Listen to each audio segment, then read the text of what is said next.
Hello students, good morning to all of you.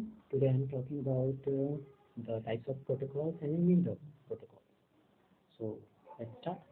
सबसे पहले बात करेंगे हम मीन्स ऑफ प्रोटोकॉल्स की. तो पहला पॉइंट क्या है? Protocols enable the computer to communicate with any misinterpretation. So computers जब एक दूसरे के साथ कम्युनिकेट करते हैं नेटवर्क में, तो एक कंप्यूटर दूसरे कंप्यूटर को आसानी से पहचान सकें कि कुछ आइडेंटिटी के कारण ये प्रोटोकॉल्स डिसाइड करते हैं. ये प्रोटोकॉल के कारण हो पाता है कि एक सिस्टम दूसरे सिस्टम को बिल्कुल अच्छे से पहचान सके, यूनिक हो, यूनिक कोडिंग. सेकेंड पॉइंट है the controls the data on network. ये जो डेटा एक सिस्टम दूसरे सिस्टम को भेजता है उसको सिक्योर करते हैं, कंट्रोल करते हैं और सिक्योरिटी प्रोवाइड करते हैं. जब डेटा नेटवर्क के बीच में होता है, एक जगह से चलकर दूसरी जगह पहुंचने के बीच में जो उसका रूट होता है, वहाँ पर इसको कंट्रोलिंग, ट्रेवलिंग, किस रूट पर जाना है, कैसे जाना है, ताकि आसानी से डेटा अपनी डेस्टिनेशन पर पहुंच सके. बहुत सारे प्रोटोकॉल्स होते हैं जिनमें कि यहाँ पर कुछ प्रोटोकॉल्स के बारे में लिखा हुआ है, जैसे TCP/IP, HTTP, HTTPS, FTP and SMTP. तो पहले हम बात करते हैं TCP/IP की. TCP/IP फुल फॉर्म है ट्रांसमिशन कंट्रोल प्रोटोकॉल और इंटरनेट प्रोटोकॉल. तो ट्रांसमिशन का मतलब होता है कि जब हम डेटा को भेजते हैं तो वो ट्रांसमिट होता है, एक जगह से जाना और दूसरी जगह रिसीव करना. तो ट्रांसमिशन कंट्रोल प्रोटोकॉल डेटा के ट्रांसमिशन को, कंपोनेंट को, जो डेटा होता है उसको कई पार्ट्स में डिवाइड करके उसके छोटे छोटे पैकेट्स बनाता है और उसे इंटरनेट पर भेज देता है. मतलब इंटरनेट कंट्रोलिंग करता है. इंटरनेट पर कंट्रोलिंग के बाद में जो IP कंट्रोलिंग करता है, जो कि IP एड्रेस के कारण जो सिस्टम जहाँ से भेजा जा रहा है और जहाँ वो जा रहा है डेस्टिनेशन एड्रेस, उन दोनों की IP एड्रेस के कारण इसको कंट्रोल किया जाता है. ये पैकेट्स चलते हैं छोटे छोटे पैकेट्स की फॉर्म में और ये अपना रूट चेक करते हैं कि किस तरफ से जाएंगे, कैसे जाएंगे. ये प्रोटोकॉल उनके रूट डिसाइड करने में हेल्प करते हैं. और फिर जब ये प्रोटोकॉल की मदद से वो डेस्टिनेशन पर पहुंचता है तो TCP दोबारा उन पैकेट्स को कलेक्ट करने का काम भी करता है, रिसेंबल करता है और उसका ओरिजिनल डेटा उसको शो करने का काम करता है डेस्टिनेशन एंड पर यूज़र को. फिर बात करते हैं HTTP और FTP की. तो HTTP हाइपरटेक्स्ट प्रोटोकॉल जो होता है वो page design, web page designing के समय में आपको पता है HTTP वर्क करता है. HTML जो लैंग्वेज है उस पर जब हम कोडिंग करते हैं, वेब पेज डिज़ाइन करते हैं, तो ये वेब पेज कैसे डिलीवर्ड किया जाएगा दूसरे एंड पर, उसके लिए 1989 में टिम बर्नर्स-ली ने एक प्रोटोकॉल बनाया जिसकी मदद से हम इंटरनेट पर कम्युनिकेशंस कर पाते थे.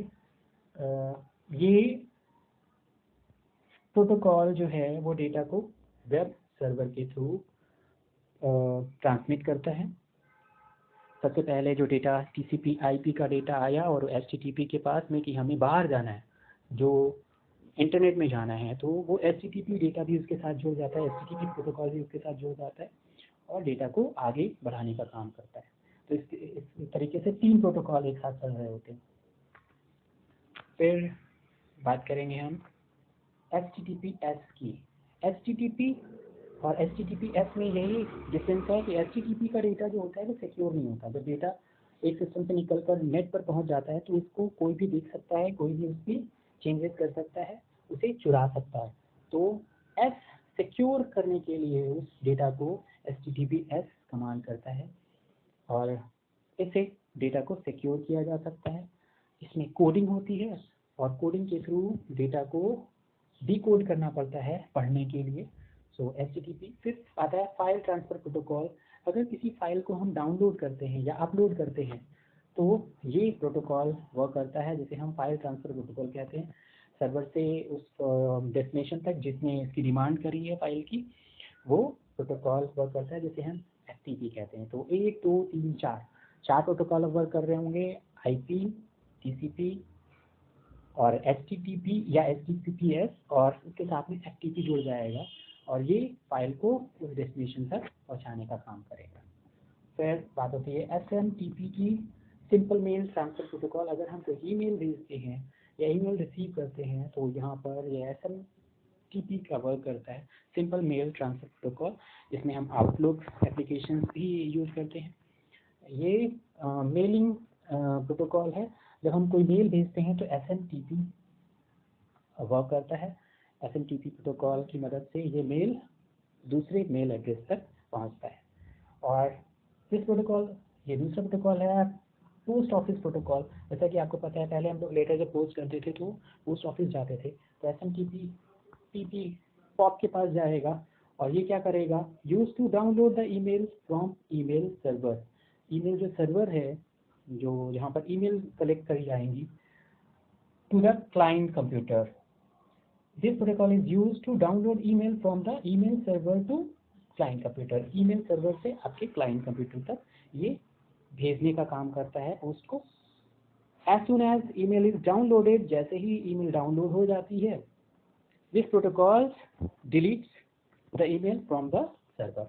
और जैसे ही आपके सिस्टम पे ये ईमेल पहुंच जाती है, आप इसको देख लेते हैं, तो ये सर्वर अपने एंड से, जो अपने सर्वर पर जो इतनी ईमेल की कॉपी रखी होती है, उसे वो डिलीट कर देता है। और जब तक ये कॉपी आपके पास भेजता रहता है और आप उसे नहीं देखते, तब तक ये एक इसी कॉपी सर्वर के पास भी रहती है। इसे पॉइंट 3 प्रोटोकॉल, POP3 से point two point protocol, post office protocol के नाम से जानते हैं। 3 मतलब 3 लेटर्स जो यहाँ पर हैं उनके बारे में है। फिर अब बात होती है IMAP, internet message access protocol.